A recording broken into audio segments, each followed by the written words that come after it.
Bonjour tout le monde, moi c'est Otis Moboto de la ferme Merci Richard.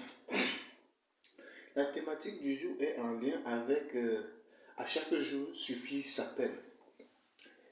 L'incompréhension de ce verset entraîne beaucoup de difficultés dans nos communautés et voire même un freinage pour l'amélioration des conditions de vie dans nos villages ainsi que dans nos pays. Il est donc aujourd'hui question de discuter là-dessus. Vous savez que ici nous sommes justement là pour réfléchir ensemble et essayer de trouver des résolutions à ces problèmes-là. À chaque jour suffit sa peine. Je pense qu'il est impératif pour tout un chacun d'essayer de comprendre mieux ce verset au lieu de l'appliquer bêtement, parce que à chaque jour suffit sa peine.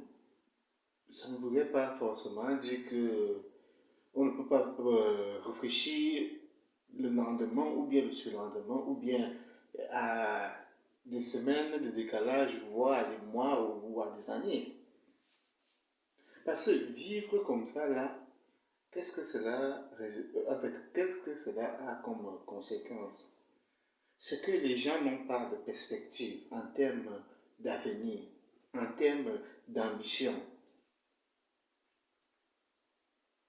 Et ne pas avoir d'ambition, ne pas avoir de perspective, c'est clairement un freinage déjà pour le développement personnel déjà, mais aussi pour le développement de la communauté en général.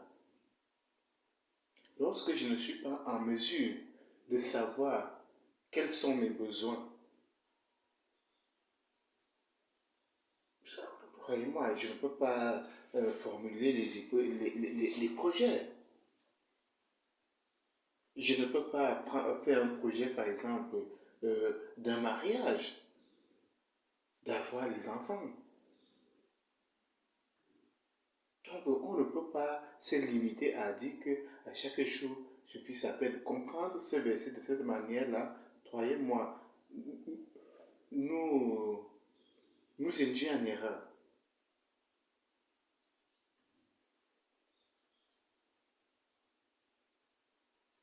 Parce que lorsque nous n'avions pas de perspective d'avenir, nous ne pouvions pas formuler les projets.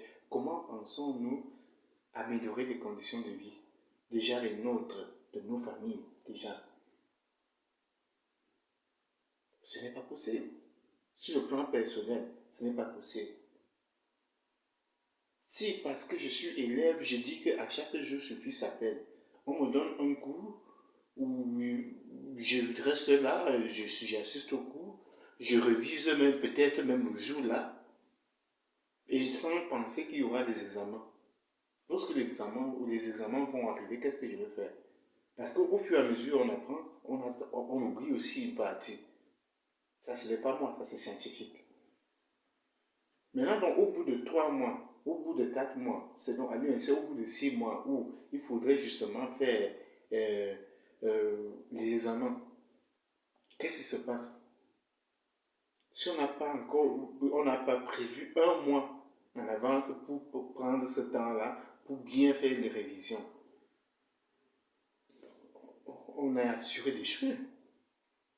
Non, on ne va pas attendre un miracle pour aller dire non. Non. Donc, il est impératif pour tout un chacun de prendre du recul par rapport à ce verset et de l'analyser de manière cohérente pour évoluer, pour avancer, pour épouser notre vision en termes d'amélioration des conditions de vie, de soi, de l'environnement, ainsi que pour un pays. Ce n'est que comme ça que l'Afrique sera respectée dans le monde.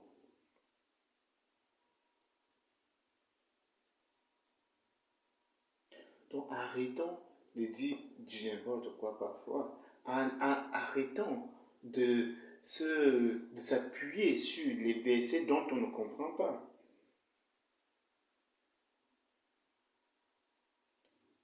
L'Afrique a beaucoup de ressources à plusieurs niveaux, notamment la ressource au niveau humain. En fait, la ressource humaine, justement. Il y a beaucoup de jeunes. On peut faire beaucoup de choses. On peut impacter énormément ce continent. Notre génération peut vraiment impacter notre continent actuellement. Mais si nous restons là en disant que à chaque jour suffit sa peine, mais on ne fait rien pour la génération suivante. Et on va rester au même moment, à vivre au jour le jour. Vous allez retrouver ça au niveau, justement, lorsqu'il s'agit de faire un choix pour son ou sa partenaire. Parce que lorsqu'on n'a pas eu le temps de planifier tout cela, qu'est-ce qui se passe? Il y a une misère au niveau des couples, des problèmes. Vous allez avoir des enfants incapables d'assumer.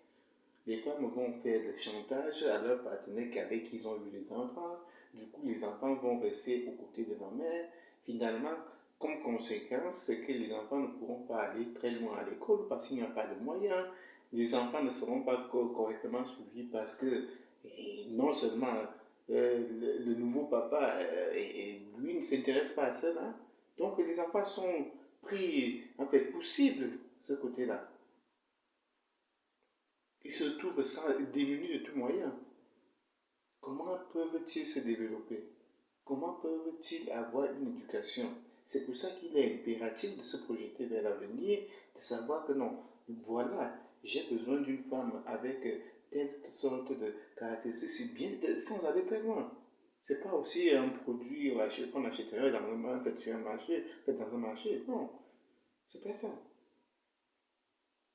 C'est qu'il faut être réaliste. L'absence de projection vers l'avenir nous renferme dans une vie misérable auquel les victimes seront justement les grands-parents du village, tel a fait ceci, et vous voyez des gens passer leur temps à courir auprès des charlatans de tout ce monde-là, ou des pasteurs, des apôtres, entre guillemets, qui vont aller plairer par-ci, par-là, ils vont faire... Non, mais non, mais non. Il faut d'abord présenter au monde votre meilleure version de vous-même. Et vous ne pouvez pas avoir la meilleure version de vous-même si vous n'êtes pas en mesure de regarder ce qui s'est passé avant et de regarder dans quelle direction vous voulez prendre.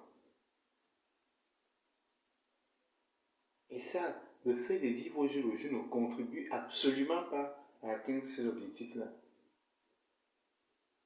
Vous allez voir l'autre thématique dans nos villages, c'est quoi? C'est que le fait, l'absence justement de projection vers l'avenir fait que les gens vont se retrouver à faire des petits champs. On a tantôt parlé de ça. Comment voudrez-vous avancer, évoluer, améliorer vos conditions de vie si vous faites un petit champ? Ce n'est pas possible. Parce que vous ne pensez pas au-delà de 6 mois d'une année. Non. Je vois parfois les gens dire que non, finalement, moi je veux faire que le manioc. Et tu vas manger le manioc avec quoi? L'arachide, au bout de 6 ou 7 mois, elle commence à pourrir. C'est pour ça qu'il faut répéter les gens pour avoir en permanence la bonne semence et de quoi manger correctement.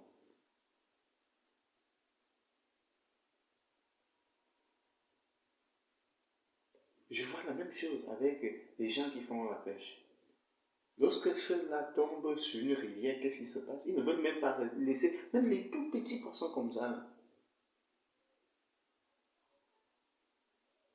ils veulent rafler tout. Et qu'est-ce qui se passe après? Il y a moins de poissons généralement. Et c'est comme ça que la quantité de poissons continue à diminuer dans nos rivières. Les générations futures, si on ne traite pas les étangs, finalement, c'est artificiel. On va acheter en fait, produire le poisson pour vendre. Non.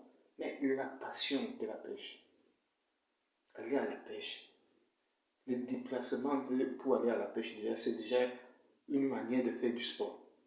Sans aller, je ne sais pas, courir sur un tapis, ou bien non. On monte, on descend dans nos pistes. Il y a des fois, il faut escalader les troncs d'arbres, marcher sur les troncs d'arbres. Tout ça, ça contribue énormément au travail physique, donc au sport. On a l'équilibre, on a le cœur qu'on travaille, on a les veines qu'on travaille en lien avec le retour veineux. Il y a tellement de choses qu'on travaille en faisant ça. Et lorsqu'on part même à la pêche, lorsqu'on essaie d'attraper le poisson, il y a tout ça. Il faut être patient et ne pas faire de bruit, il faut du calme. Tout ça, ça aide psychologiquement parlant. Mais qu'est-ce qu'on en fait? Lorsqu'une personne part à la pêche, il veut avoir tout le poisson, même les plus petits. Mais vous pouvez attraper les petits, les laisser pour encore aller grandir et puis produire. Et ainsi de suite, et vous allez peut-être reprendre ça déjà plus gros l'année qui suit.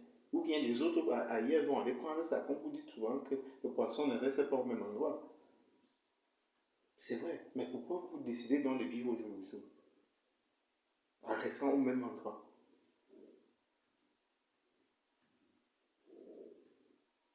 La nature n'est pas aussi bête. Hein? S'il y a des choses comme ça veut dire qu'il y a une raison.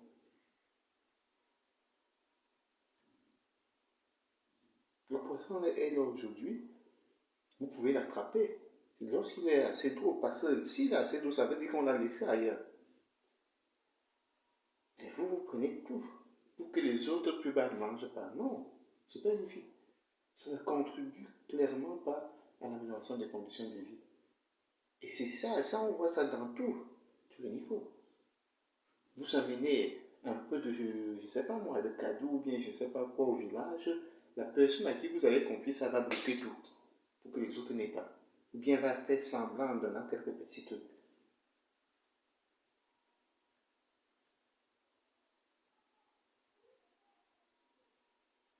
Vous voyez?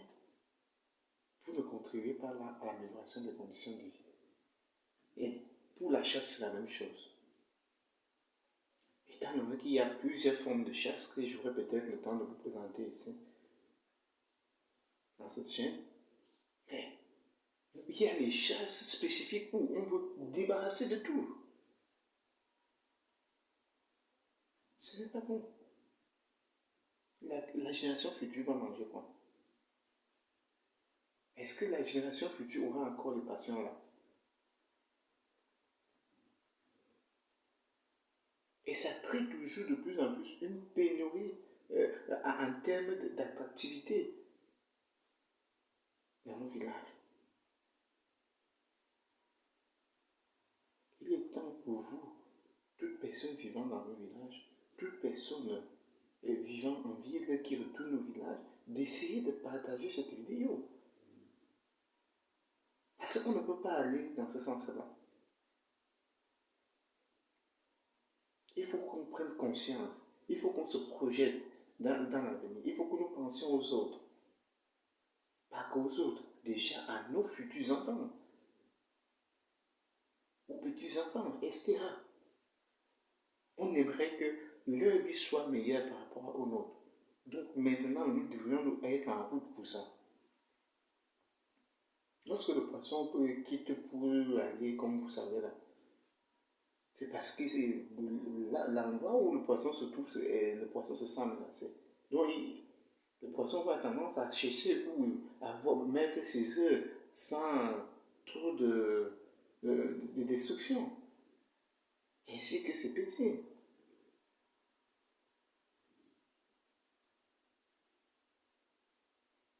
Pourquoi vous faites ça?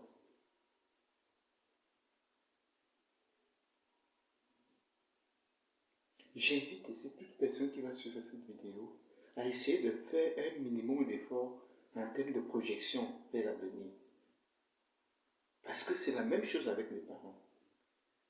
Lorsque vous avez vos enfants auxquels vous ne vous occupez pas, vous vous rendez compte de la misère que vous êtes en train de causer dans nos villages, dans nos pays, et en Afrique même.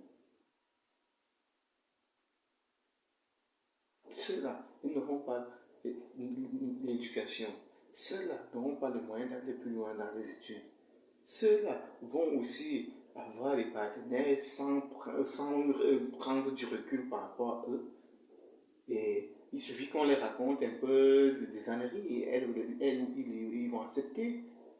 Ils vont avoir les enfants, et ils vont se séparer, et celle-là va partir avec 2, 3, 4 enfants, elle va trouver un autre partenaire qui va encore faire d'autres enfants en ignorant complètement cela. Ainsi de suite. Finalement, vous allez trouver des familles de 5 ou de 10 enfants. Ce n'est pas mauvais d'avoir beaucoup d'enfants.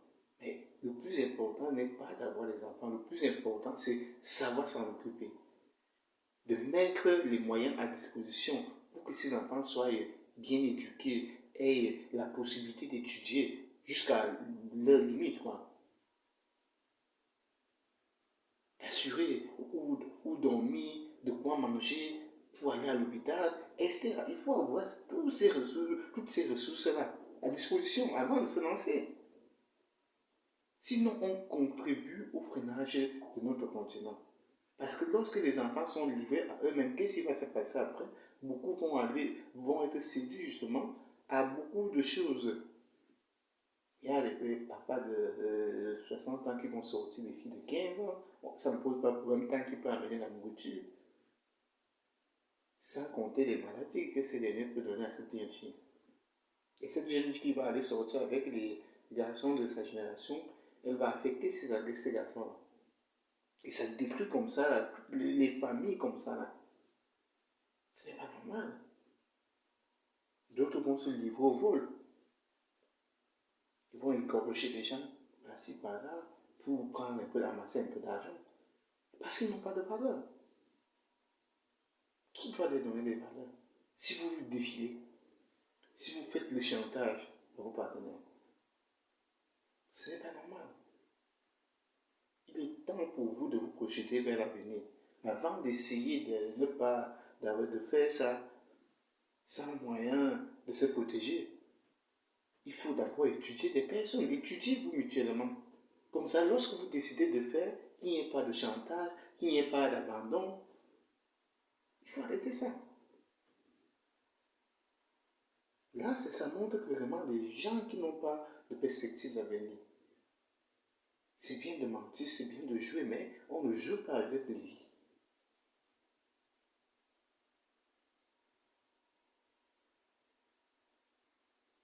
Donc faites très attention et essayez de vous projeter vers l'avenir. Ça va vous aider au niveau des couples, ça va vous aider au niveau de l'éducation des enfants. Parce que ces enfants-là, si vous ne vous en occupez pas, vous pensez qu'ils vont réussir? Une chance peut-être sur 100. Alors que si vous êtes là, vous les soutenez valablement, ils ont peut-être 60% de chance de réussir. Le reste, c'est à eux de le faire.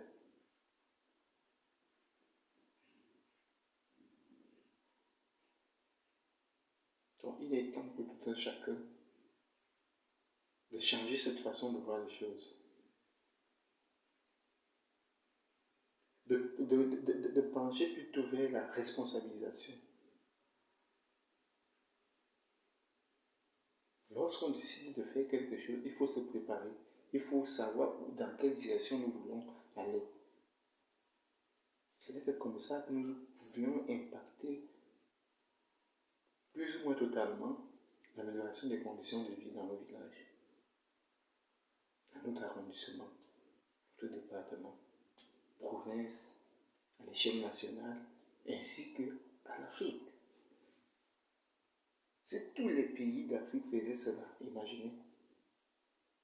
D'ici 20 ou 30 ans, croyez-moi, ça sera quelque chose de bien. Il y aura beaucoup de surprises.